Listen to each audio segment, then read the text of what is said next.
नमस्कार, स्वागत है आपका अपने YouTube channel education update by Abhishek पर। आज मैं आपको समझाने जा रहा हूँ क्लास 12 का जो इतिहास का चैप्टर नंबर 1 है उसको, यानी कि इस चैप्टर से पहले ही अपने जो 2 पार्ट है इस चैप्टर से रिलेटेड तो वो हो चुके हैं। यदि अभी तक आपने उन पार्टों को नहीं देखा है तो आप उन पार्टों को देख सकते हैं। उसका लिंक मैंने आई बटन में भी दे दिया है और साथ ही जो डिस्क्रिप्शन बॉक्स है उसमें भी दे दिया है। साथ ही आप देखेंगे तो आपको प्ले लिस्ट में भी देखने को मिल जाएगा।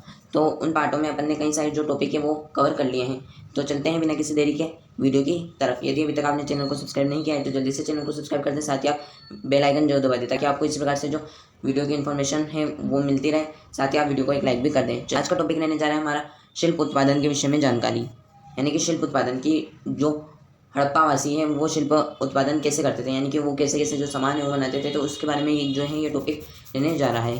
तो ये शिल्प कैसे बनाते थे तो इसके बारे में देखते हैं। मानचित्र 1 को चिह्नित कीजिए। मोहनजोदड़ो की तुलना में बहुत छोटी बस्तियां थी जो लगभग शिल्प उत्पादन में ही संलग्न थी। शिल्प कार्यों में क्या था? मनके बनाना, शंख की कटाई, धातु कर्म, मुहर निर्माण व बाट बनाना। यानी कि जो शिल्प उत्पादन में ये लोग क्या करते थे, ये लोग बाट बनाते थे। उसके अलावा शंखों की कटाई करते थे, मनके बनाते थे। मनके गोल आकार, बेलनाकार, ढोलाकार, इस प्रकार से जो मनके हैं वो बनाते थे। इसमें अलग अलग जो टॉपिक है उनके बारे में अपन चर्चा करेंगे।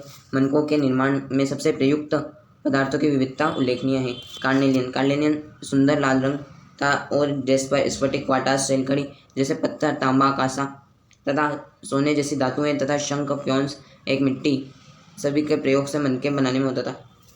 यानी कि जो आपका मनका है, मनके बनाने के लिए इन सब जो चीज़ें हैं इनका प्रयोग होता था। जैसे कार्नेलियन हुआ जो कि एक सुंदर लाल रंग का पत्थर होता था, और जेस्पर, स्फटिक, क्वार्ट्ज, उसके अलावा सेलखड़ी से जो है यहाँ की मोहरें बनाई जाती थी। तो इन जो बहुमूल्य जो धातु है इनसे आपके मनके बनाए जाते थे। मनके कैसे होते हैं तो ये मनके आपको इस प्रकार से दिख रहे हैं। जैसे ये मनका है, ये मनका है। मनके यानी क्या होता है? मोती। तो ये मोती इस प्रकार से बनते हैं। बहुमूल्य जो है धातु है, पक्की मिट्टी सभी के प्रयोग किस में होता था? तो मनके बनाने में होता था। कुछ मनके एक या एक से अधिक पत्थरों को जो है आपस में जोड़कर बनाए जाते थे। तो कुछ जो सोने के टॉप वाले होते थे। उसके अलावा मनके भी कई प्रकार के होते हैं, चक्राकार होते हैं, बेलनाकार होते हैं, ढोलाकार होते हैं। तो इस प्रकार से जो मनके हैं ये होते हैं। देखो ये ढोलाकार है और कुछ मनके इस प्रकार से भी होते हैं। तो इस प्रकार से जो अलग अलग प्रकार के जो मनके हैं वो बनाए जाते हैं। मनकों पर चित्रकारी भी होती है। फिर उसके बाद में मनके की तकनीक में प्रयोग पदार्थ के अनुसार भिन्न थे। सेलखड़ी एक बहुत क्या मुलायम पत्थर है। सेलखड़ी जो है वो बहुत मुलायम पत्थर है, उस पर आसानी से कार्य हो जाता है। जबकि कुछ मनके सेलखड़ी के चूर्ण को लेप में साँचे, सेलखड़ी का जो चूर्ण है यानी कि जो सेलखड़ी धातु है उसके चूर्ण को साँचे में डालकर तैयार किए जाते थे। इससे ठोस पत्थर से बनने वाले केवल ज्यामितीय आकार के विपरीत मनके बनाए जाते थे। सेलखड़ी के सूक्ष्म मनके कैसे बनाए जाते थे? अब ये प्रश्न उठता है। अध्ययन करने वाले पुरातात्विदों के लिए एक पहेली बन चुका है। पुरातात्विद द्वारा किए गए प्रयोगों ने यह दर्शाया है कि कार्नेलियन लाल रंग, पीले रंग, कच्चे माल तथा उत्पादन विभिन्न चरणों में मनकों को आग में पकाकर जो है वो प्राप्त किया जाता था। यानी कि जो मनके हैं उनको आग में पकाया जाता था, यानी कि उनको जो है सांचे में डाल लें, फिर सांचे में डालने के बाद इनको या तो धूप में सुखाने के लिए रख दिया जाता था, या तो फिर आपके जो आग है उसमें रखा जाता था ताकि क्या है कि वो अच्छी तरह से पक जाए। और पत्थर के पिंडों को पहले अपरिष्कृत आकारों में तोड़ा जाता था, फिर बारीकी से उसमें शल्क निकालकर अंतिम रूप दिया जाता था। घिसाई, पॉलिश तथा छेद करने के बाद ही ये प्रक्रिया क्या हो जाती थी? पूरी हो जाती थी। चनुदड़ों और लोथल में हाल ही में धोलावीरा से छेद करने के विशेष उपकरण मिले हैं। यानी कि जो चनुदड़ों है और लोथल है वहाँ से क्या मिला है? जो छेद करने के जो उपकरण है, यानी कि जिनसे छेद होते थे मनके के अंदर, तो वो जो है मिले हैं चीज़ें। उसके अलावा नागेश्वर व बालाकोट जो 2 बस्तियाँ हैं इनसे भी शंख से बनी हुई वस्तुओं के उल्लेख मिले हैं। उसके अलावा चूड़ियाँ, करछियाँ, पच्चीकारी की वस्तुएं शामिल हैं। इनके निर्माण के जो विशिष्ट केंद्र थे जहाँ से ये माल एक जगह से जो दूसरी जगह तक बस्तियों में ले जाया जाता था।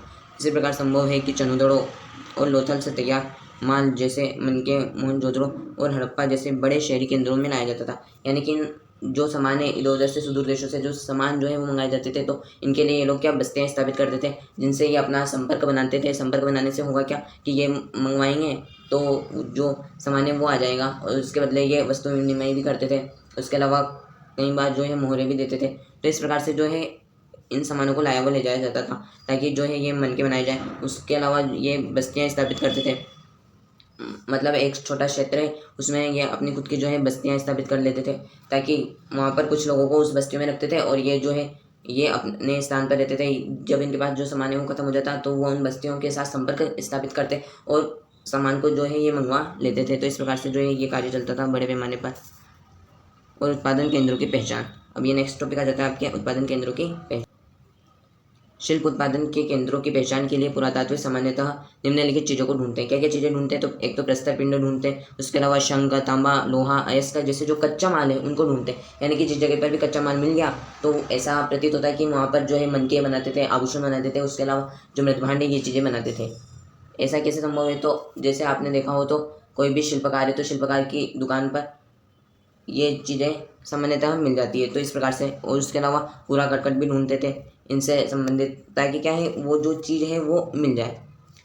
यहाँ कूड़ा करकट शिल्प उत्पादन के लिए सबसे अधिक संकेतों में से एक होता था। उदाहरण के लिए यदि वस्तुओं के निर्माण के लिए शंख अथवा पत्थर को काटा जाता था तो उनके टुकड़े के रूप में अलग अलग स्थान पर फेंक दिए जाते थे। जैसे कि आपने देखा ये कोटा स्टोन को निकालते हैं, फिर उसके बाद में उसके जो टुकड़े हैं वो इधर उधर फेंक देते हैं।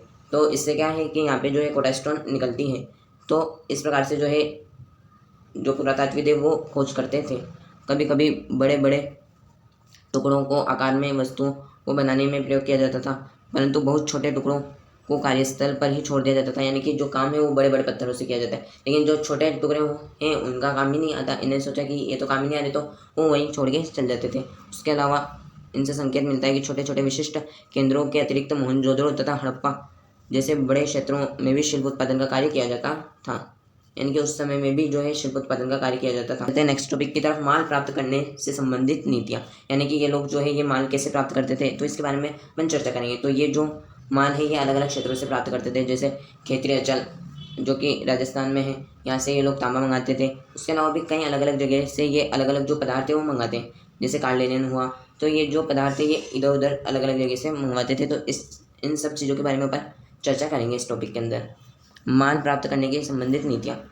जैसा कि आपको स्पष्ट है, शिल्प उत्पादन के लिए कई प्रकार के कच्चे माल का प्रयोग में लिया जाता था। हालांकि कुछ जैसे मिट्टी और स्थानीय स्तर पर उपलब्ध थे, कुछ जैसे पत्थर, लकड़ी और जलोग मैदान के बाहर के क्षेत्रों से मंगाने पड़ते थे। यानी कि जो कुछ पदार्थ है वो तो सामान्य रूप से मिल जाते हैं, लेकिन कुछ सामान जो है वो नहीं मिलते, तो उनको अलग अलग क्षेत्रों से मंगाया जाता है। जैसे कि आपने वर्तमान परिप्रेक्ष्य में भी देखा ही होगा, जैसे कुछ चीज़ ख़राब हो जाती है, जैसे आपकी बाइक है उसका पार्ट जो है वो ख़राब हो जाते हैं, तो आप दुकान पर जाते हैं तो दुकान वाला कहता है कई बार कि ये चीज़ अभी नहीं है, मैं बाहर से मंगवा कर इसको सही कर दूंगा।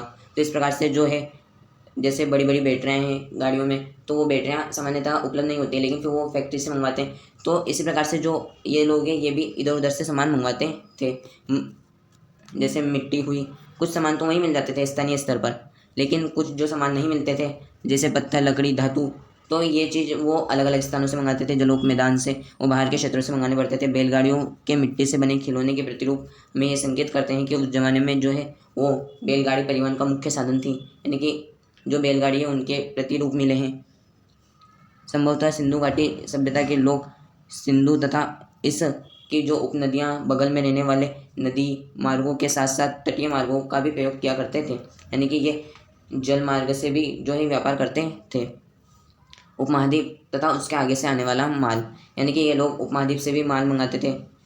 हड़प्पावासी शिल्प उत्पादन हेतु माल प्राप्त करने के लिए कई तरीकों का उपयोग करते थे, जिसमें उदाहरण के लिए उन्होंने नागेश्वर व बालाकोट, जहाँ शंख आसानी से उपलब्ध होते थे, तो वहाँ पर इन्होंने बस्तियाँ स्थापित कर ली। मतलब वहाँ पर इन लोगों ने अपना क्षेत्र बना लिया ताकि जो सामान है वो मंगाया जा सके। और वो या तो वहीं पर जो है ये सामान बनाते हैं, या तो फिर ये इन्होंने बस्तियाँ स्थापित की तो एक दूसरे के मध्य संपर्क बनाते हैं, ताकि यदि इनके पास सामान खत्म हो जाए तो वो उधर मंगा ले, और साथ ही अपना जो है मेल जोल है वो बनाते थे। ऐसे ही कुछ अन्य पुरा स्थल थे, जिसमें अफगानिस्तान के शोरतुगाई जो अत्यंत कीमती माने जाने वाले नीले रंग के पत्थर वो मंगाते थे। उसके अलावा लाजवर्द मणि सबसे अधिक स्रोत है। उसके अलावा लोथल जो कार्लेनियन, गुजरात भड़ोच, सेलखड़ी दक्षिणी राजस्थान व उत्तरी गुजरात धातु राजस्थान के स्रोतों से प्राप्त होती है। जो धातु है वो राजस्थान से प्राप्त होती थी। तो इस प्रकार से जो ये है वस्तु अलग अलग जगह से मंगाते थे। जैसे कार्लेनियन हुआ, जो स्फटिक हुआ, लाजवर्द मणि हुई, नीली मणियाँ हुई, तो ये चीज़ें अफगानिस्तान, शोरतुगाई, गुजरात भड़ोच, राजस्थान, तो अलग अलग जगहों से ये चीज़ें हैं मंगाते थे। और उसके थे राजस्थान के क्षेत्रीय अंचल तांबे के लिए अधिक प्रसिद्ध था, और जो दक्षिण भारत है ये सोने के लिए अधिक प्रसिद्ध था। जैसे क्षेत्रों में ये लोग अभियान भेजा करते थे। इन अभियानों के माध्यम से स्थानीय समुदाय के बीच संपर्क स्थापित किया जाता था। इन इलाकों में यदा कदा यानी कि कभी कभार मिलने वाली हड़प्पाई वस्तुएं ऐसे संपर्क के संकेतक हैं क्षेत्रीय क्षेत्र में मिले साक्ष्य से पुरातात्विदों ने नागेश्वर व गणेश्वर जोधपुर संस्कृति का नाम दिया। यानी कि जो साक्ष्य क्षेत्रीय क्षेत्र से मिले, यानी कि जो राजस्थान क्षेत्रीय अंचल क्षेत्र से जो भी साक्ष्य मिले हैं, यानी कि जो मृदभांड मिले हैं, जो आभूषण मिले हैं, तो वो जो साक्ष्य है उन्हें क्या गणेश्वर जोधपुर संस्कृति के नाम दे दिया। क्यों? क्योंकि इनसे ये जो है इनकी बनावट अलग ही दिखती है, इससे ये नाम दे दिया। इन संस्कृति में विशिष्ट मृदभांड और हड़प्पाई मोहरे हड़प्पाई मृदभांडों से भिन्न थे। यानी कि यहाँ के जो मृदभांड कैसे थे, हड़प्पाई मृदभांडों से भिन्न थे। वहीं यहाँ पर तांबे की वस्तुओं को असाधारण संपदा थी। ऐसा संभव है कि इस क्षेत्र के निवासी हड़प्पा के लोगों को तांबा बेचते थे। ऐसा संभव है कि जो ये क्षेत्रीय अंचल है तो ये लोग जो है हड़प्पाई लोगों को क्या बेचते थे, तो तांबा बेचते थे। तो इस प्रकार से था ये आंसर। अब चलते हैं नेक्स्ट टॉपिक की तरफ, सुदूर देशों के साथ संपर्क। यानी कि जो हड़प्पा वासी है इनका जो संपर्क है वो अलग अलग देशों के साथ भी था। तो इसके बारे में अपन ने ऊपर वाले टॉपिक में चर्चा कर ही ली है कि जो उपमहाद्वीप है अलग अलग उपमहाद्वीपों के साथ संपर्क था, लेकिन वो संपर्क के पीछे कुछ ना कुछ तथ्य तो रहे होंगे या कुछ ना कुछ जो साक्ष्य वो तो मिले होंगे। तो उसी बारे में अपन जो है इस टॉपिक के बारे में अपन चर्चा करेंगे। उसी टॉपिक से रिलेटेड जो बातें हैं अपन इसमें करेंगे कि कुछ ना कुछ साक्ष्य मिले। तो हाल ही में हुई पुरातात्विक खोज यह इंगित करती है कि तांबा संभवतः अरब के प्रायद्वीपीय क्षेत्र के दक्षिण पश्चिम छोर पर स्थित ओमान से लाया जाता था। यानी कि जो तांबा है कहाँ से लाया जाता था, तो दक्षिण पश्चिम छोर से लाया जाता था अरब प्रायद्वीप के। तो जो रासायनिक विश्लेषण है ये बताते हैं कि ओमानी तांबा यानी कि ओमान से लाए गए तांबे में और हड़प्पाई पुरावस्तु में जो निकल है, निकल एक प्रकार की धातु होती है, तो उसके जो है वो अंश मिले हैं। दोनों के साथ साझा उद्भव से यह संकेत करते हैं कि यह संपर्क भी संकेत करते हैं, यह संपर्क की ओर संकेत करते हैं कि इन लोगों का जो है एक दूसरे के साथ संपर्क था, तभी तो ये जो अंश है ये मिलेंगे।